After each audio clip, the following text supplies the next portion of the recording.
নমস্কার বন্ধুরা, আমি সুমি। আপনারা দেখছেন সুমির রান্নাঘর। এই গরমে যতটা কম মশলায় রান্না করা যায় সেইভাবেই আমি চেষ্টা করছি যাতে আপনাদের সাথে একটু হেলদি রেসিপি শেয়ার করা যায়। চলুন তাহলে আজ রান্না করব কচি লাউ দিয়ে বড়ি পোস্ত। চলুন তাহলে রেসিপিটি শুরু করা যাক। আমার এই সুন্দর রেসিপিগুলি আপনাদের ভালো লেগে থাকলে চ্যানেল সাবস্ক্রাইব করে পাশে থাকবেন। চলুন রান্নার দিকে চলে যাই। প্রথমে একটি কড়াই বসিয়ে নিয়েছি। কড়াইটি বসিয়ে নিয়ে প্রথমে আমি জল দিয়ে দেব। কিছুটা লাউটাকে একটু সিদ্ধ করে নেব। যেহেতু কচি লাউ একটু ভাপিয়ে নিলে কিন্তু হয়ে যায়। আমি লাউগুলি দিয়ে দিয়েছি।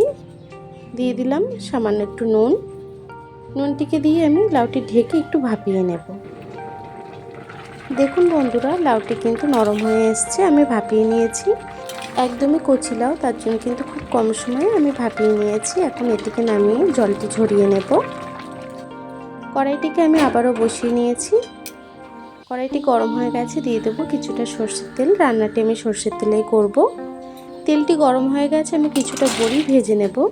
আমার বাড়িতে বড়িটা সবাই খুব বেশি পছন্দ করে, তার জন্য একটু বেশি বড়ি আমি ভেজে নিলাম লাল লাল করে। বড়িটাকে এখন নামিয়ে নেব।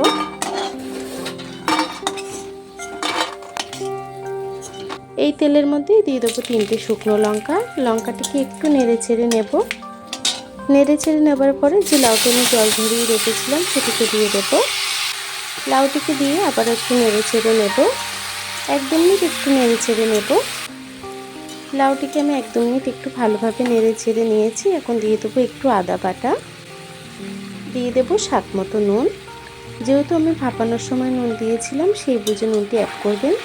আদাটিকে দিয়েও কিছুক্ষণ রান্না করে নেব যাতে কাঁচা গন্ধটি চলে যায়।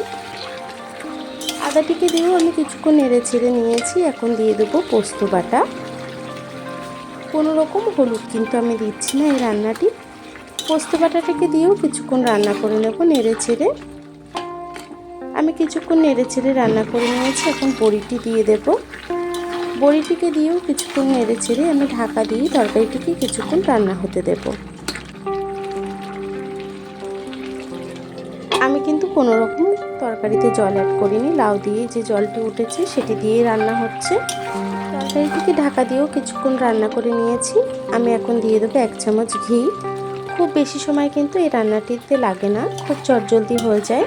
ঘিটাকে দিয়ে আবারও একটু নেড়ে চেড়ে আবারও ঢাকা দিয়ে 1-2 মিনিট তরকারিটি রান্না করে নেব। দেখুন বন্ধুরা, আমার তরকারিটি কিন্তু হয়ে গেছে। এখন নামানোর আগে আমি সামান্য একটু চিনি দিয়ে দেব উপর থেকে, এতে স্বাদটা একটু ব্যালেন্স করে। চিনিটিকে দিয়ে আবারও নেড়ে চেড়ে আমি গ্যাসটিকে বন্ধ করে দেব। এই সিম্পল রেসিপিটি কিন্তু দুর্দান্ত লাগে। আপনারা গরম ভাতে খেতে পারেন।